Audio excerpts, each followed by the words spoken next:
What's up everyone, my name is Max. I'm here today to talk to you a little bit about how New Zealanders can kind of stay in Europe almost indefinitely.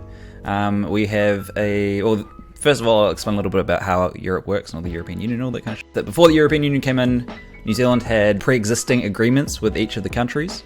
So we could go into Germany, then we could go into France, and we could go into Spain, and it would all kind of count towards those individual countries. When the European Union came in, they put together a thing called the Schengen area, which is most of the countries of the European Union, not all of them. Some of them are kind of, or not exempt, but they've chosen not to go in on this yet. But Schengen area is kind of, they've abolished all passport checks. There's no border checks. You can just kind of, if you're in France and you want to go up to Belgium, you want to go up to Germany, you want to go up to Luxembourg, you can just kind of just pass through the border. It used to be that there were border stations, but if you go through there now, they're just defunct. Actually, the last one I went through in France going into Italy, there was just campers, and they had turned the old border station into a campsite. If they weren't allowed to be there or something, and the cops came, then they could just kind of step over the border and no one could stop. The way that Schengen area works for a lot of tourists is that you're allowed 90 days in the Schengen area out of every 180 days. So if you were there for 90 days solid, you'd have to leave for another 90 days before you'd be allowed back in. But New Zealand has a special agreement. It was New Zealand and Australia. Australia's version of the agreement was kind of withdrawn a few years back, I think 2012, which was just before when I first went over there. But New Zealand managed to hold on to it, so it means that we have a little bit of extra power in the Schengen area that actually I'm pretty sure no one else in the world has. Bilateral visa waiver agreement, which New Zealand has, allows us to go into a lot of these countries without needing to kind of care about the Schengen area rules, as we can spend 90 days in France regardless of the Schengen area, and then we can move across to the Netherlands for 90 days, and then we can move to Spain for 90 days, and it resets every 180 days as well. So if you spend 90 days in France, then 90 days in another country, and then you go back to France after the 180 days is up, then it kind of resets from there, so you can start fresh and you don't have to worry about anyone pulling you up at the border patrol. That's not completely true, is that sometimes the border patrol doesn't know about the Schengen or about the bilateral visa waiver agreements that New Zealand has. When I first got in from London to the Netherlands on my last bike trip, I made a really bad mistake, or not a mistake, but the guy at the border pulled me up. He said, "How long are you going to be in Europe for?" And I said, "As long as it takes me to get to Italy," which is, you want to be kind of specific. You want to know what your plans of travel are before you get into the country. So I said, "As long as it takes me to get to Italy," and he's like, "Well, you're only allowed 90 days," because he kind of assumed that I was going to be underneath the regular Schengen agreement. So I told him, like, oh, I guess I'll just bicycle a little bit faster then, and he stamped the passport, luckily, but I had on hand a whole bunch of paperwork ready to pull out to show him what the Schengen area, what the bilateral visa waiver agreement was about. But you don't want to be doing that. It's fucking border patrol. You want to get into the country, and once you're in the country, then it's all free roaming from there. So you can see in this map here, we've got the Schengen area, all the dark purple ones are under the Schengen agreement.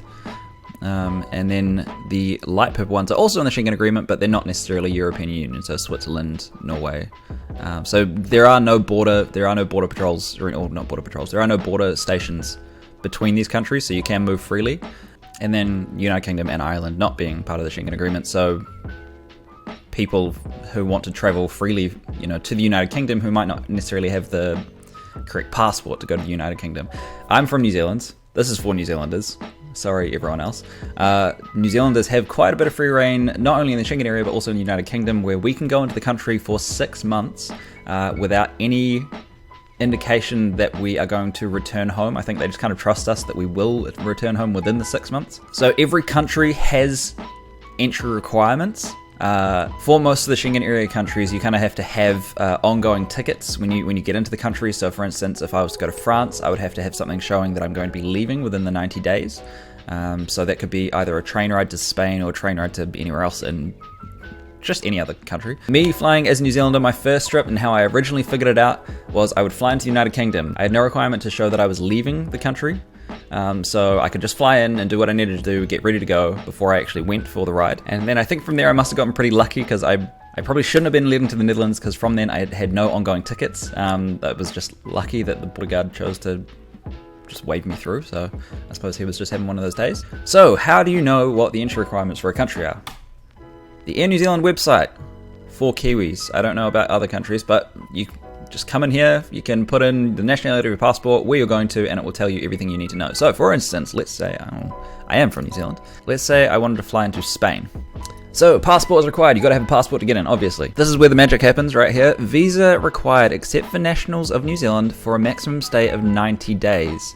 The maximum stay is granted within 180 days, so that's the 90-day initial, and then out of the 180-day full cap. So 90 of 180 days, and then if you leave before the 180 days, come back after the 180 days, then they should let you back in, or they should at least, I mean, there's no borders, there's nothing stopping you from staying there for longer, but it's probably good to keep receipts maybe if you are planning on doing something like this or trying to get around these rules and restrictions. Visitors traveling as tourists must hold proof of sufficient funds to cover their stay, so a euro amount of 63.33 per day of stay with a minimum of 600 euro or equivalent in other easily convertible currency. So this one's a little bit difficult because I did read something recently about a cycle tourist in Norway who got actually deported back to America because he didn't have enough money for his stay in Norway. He couldn't prove how many days he was going to be there. I don't think he had enough money and they just flew him back. He didn't even get the choice. I mean he's a cycle tourist, so he's traveling cheaply in the first place, but he didn't even really get a choice of like, how about I just cross the border over to one of these other countries that don't give a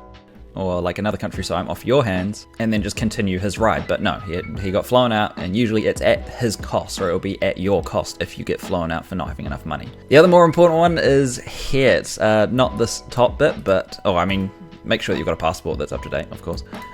Visitors not holding return onward tickets could be refused. So that means if you don't have proof of moving onwards and they can't see any reason that you would, any obvious reason that you would be leaving, then they can just turn you around and say, no, go back the way you came. So if you're flying in, they will fly you back out. And that's when it gets expensive. If you're catching a ferry in from like London to wherever, or England to wherever, then they just put you back on the ferry, which makes it so much, it makes it easier. I suppose it's something you don't really want to risk. Yeah, if you're traveling from New Zealand, you get flown back to New Zealand. That if you travel from England and get shipped back to England, you can come at it from a different angle. I don't know if maybe they put like a mark in your passport or anything like that. But these requirements are very similar between all of the countries. So let's say, for instance, France, which is the other major one. Visitors not holding return onward tickets could be refused. 90 days within 180 days.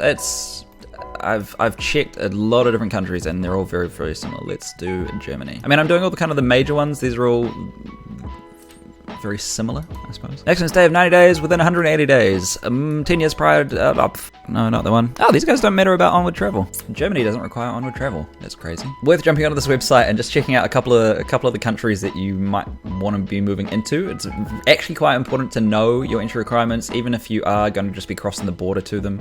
You don't want to end up at a border by accident that someone happens to pull you aside and say, hey, what are you doing? Another website that I found, which is really, really good for this just recently, is this one here, Bren on the Road. I didn't have this when I first left. When I first left, I did all my own research and I just kind of kept it to myself. I had my bits of paper and I was happy with that. This guy's actually emailed around to all of the embassies and gotten answers from them. So Austria, yes, it kind of works. He's got long answers down here so you can read through what each of the countries has said. Some of them have very strong opinions, or whoever in the embassy was writing it. Good afternoon. Yes, the bilateral visa waiver agreement between France and New Zealand is still in place, so France is all good with it.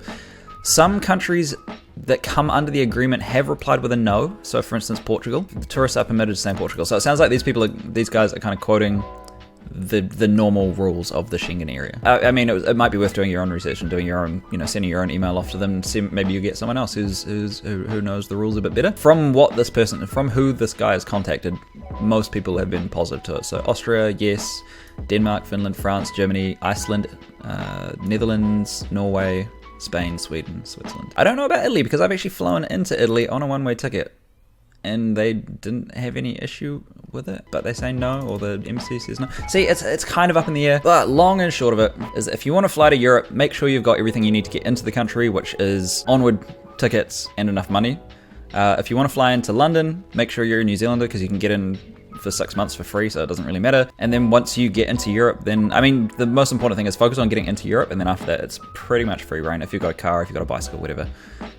Or if you're just catching the train around. So it's really, really easy. There's no stops at the train stations that'll ask you where you're going and all that kind of stuff, unless you're actually going across borders that are not included in the Schengen zone. So my plan when I'm traveling over there right now is that I am flying into London. I'm staying in London for 7 days. I have yet to book a train ticket from London to France, or to Paris, which is where I'm going to be landing.